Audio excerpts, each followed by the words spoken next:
guys, welcome back to F.O.E and you're watching episode 9. Today we're going to be talking about healing. Healing on a deep level. Healing at its core. The things that we need to do to get through, to evolve, to change, to shift, to transform. Without healing, you really can't move forward. You really can't move past things. From my experience, I know that harboring anger and harboring hurt and harboring unforgiveness and harboring, pain and just everything that warns me of what might be coming. Now, when I talk about healing on a deep level, I mean really digging deep, really understanding what it is that you've been through, really understanding what it is that those things mean to you. Because anything that you've been through or anything that means something or anything that triggers you is actually placed on you with a meaning that you've put on it. Something you've been through, something that's left a mark, a scar, a situation that has stifled you or made you feel like you can't trust, maybe made you feel like, your fear of abandonment or that someone's going to leave you behind. Maybe you've gone through something that leaves all these really unresolved triggers in your life. And a part of being able to speak your truth is being able to really hone in on what those are, why they're there, and what to do with them. So let's unpack that a little bit. Let's unpack what you do when you are faced with a situation that triggers you. Why? Why are you triggered? An example that I can use that is probably one of the most common is fear of being alone or abandonment. Now, I don't know about you, but I've done some work on me and I've gone to a psychologist. I've said that in the past. And a part of that journey, I went back to my childhood. I had a look and looked into the bonnet and it got in deep. And I figured out that really young, I was quite afraid of being alone. And I was quite afraid of being left behind. And I was quite afraid to be separated from my mom. And eventually that kind of turned into fear of, not being accepted or needing to people please or needing to move into a space of not being able to really reject or be rejected. And as I work through these things about myself, I realized that there is a deep part of me that needs healing. There's a part of me that needs to learn to accept that it is okay to say no. It is okay to disappoint. It is okay not to be completely 100% available to everybody in your life. And it is okay to set those healthy boundaries. But something so deeply rooted in me takes a lot of attention. And as I cruise through life, it isn't easy. Sometimes it's a breeze, sometimes it's not. But, you cruise through life, you have interactions, you meet people, you engage, you have new relationships, you have new friendships, you go to a new workplace, you meet new people. Those connections build. And then all of a sudden, I start to feel a bit weird. My initial response is, what do they need from me? How can I help them?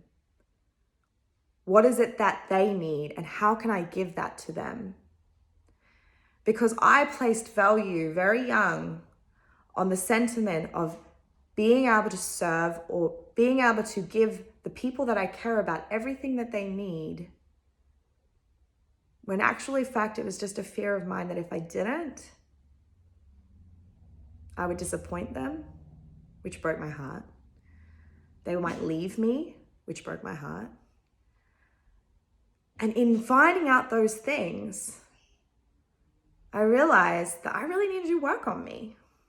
I need to do some deep-rooted healing. I need to think about why I allow myself to be, defined by the meaning I place on people-pleasing or the meaning that I place on serving or the meaning that I place on abandonment and being alone and rejected.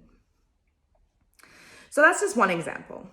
Pretty heavy. Some people might relate, some people won't. The reality of it is it's a body of work that I have to do on me. It's a body of work that I had to do and I still do on a daily. Triggers can be anything. There can be people, it can be places, it can be smells, it can be music, it can be songs, it can be, I don't know, it can be the color, it could be anything. I'm not talking about the dramatic side of PTSD. I'm talking about the emotional triggers that we probably feel on a daily that we're not quite conscious of. And without bringing these things to our conscious from our subconscious, we aren't able to see them for what they are. There are so many examples that I can give. For me personally, it's, marriage. Marriage is a little scary for me. Being in a full-blown marital relationship is something that I really struggle to connect with, simply because I've been married before. And I was married really young. I was married at the age of 19, and I didn't really know what I was doing. I didn't really know what life had for me at the time. I didn't really even know who I was. I was still learning about me, and that marriage wasn't the greatest. It wasn't terrible, but it wasn't what I needed. It wasn't something that I could continue to do. It wasn't something that I was willing to work on and continue to work on, because I knew that it wasn't serving me anymore. But what it did is actually left like a little bit of a scar, I guess. And it wasn't until I started dating again that I realized that I had this real innate repulse for the thought of living with another man, sharing my dwellings, sharing my household, sharing my things, my bed, and having to be accountable even, and just do life with someone that intimately. I realized that this is something that I need to work on. I have to create space for me to do that. I have to create space for me to heal.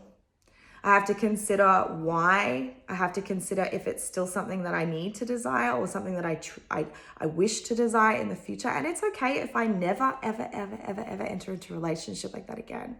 There is no rules. There is no hard and fast rule.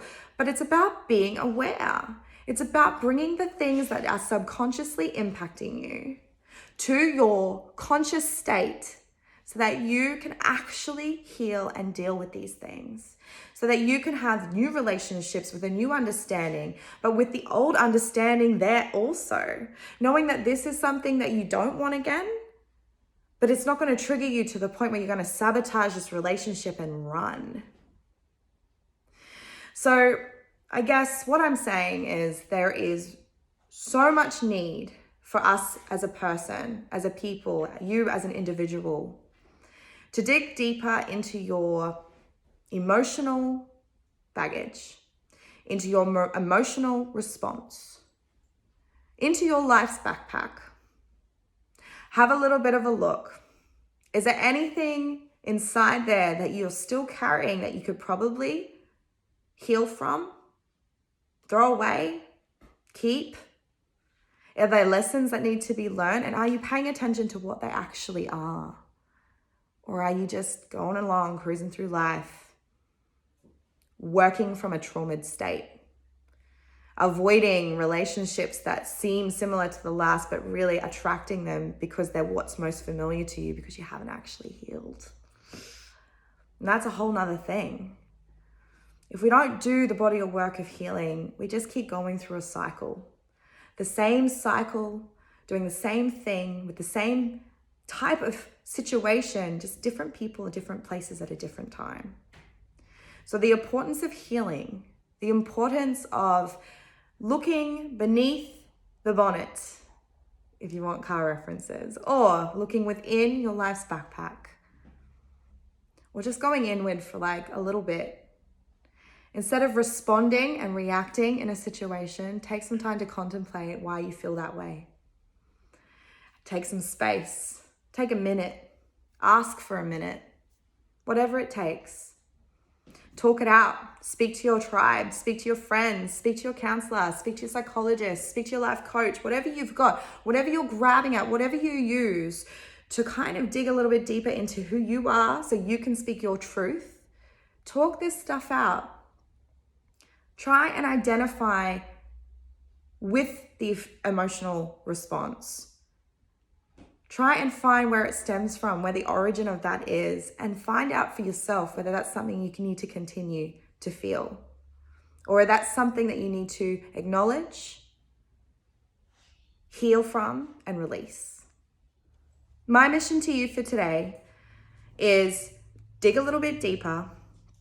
Instead of having that argument with your boyfriend or your girlfriend, instead of yelling at your kids because they're frustrating you for whatever reason, before acting on the emotion that has been triggered for whatever reason in whatever situation, take one split second to breathe and ask yourself, what is this about?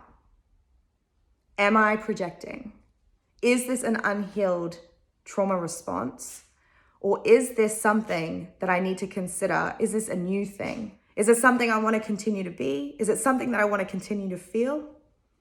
And my advice to you is to really connect with some people that are good for you. Connect with someone that can help you work through these things. This is not a lone ranger journey. You do not have to do life alone. You do not have to unpack your shit by yourself. It's getting to know your emotional responses, getting to know where they stem from, will help you identify who you are, where you come from, why you are the way you are, why you're shaped the way you are, why your responses and your viewpoints and your initial reactions to things